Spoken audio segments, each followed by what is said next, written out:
Hi, my name is Martin Fahn, and I'm a field CTO here with CalLogic Software. Today we'll be looking at functionality that we've recently introduced to the CloudCasa platform known as Any2Cloud, which can be used to migrate your Kubernetes applications and persistent volumes between managed Kubernetes cloud services while building a Kubernetes cluster for you on the fly. If you've checked out my other video on cluster BMR, which I've linked in the description below, it is very similar to this process.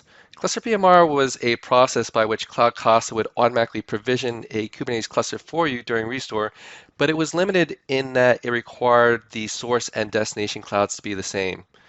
With Any2Cloud, you are no longer limited to this requirement. In other words, we can back up an on-prem Kubernetes cluster or a Kubernetes cluster from any cloud account and recover it to an Amazon, Google, or Microsoft Kubernetes service while automatically provisioning the cluster for you in the cloud.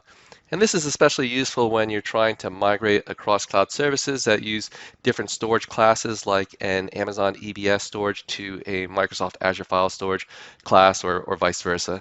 Let's see how this works in a demonstration.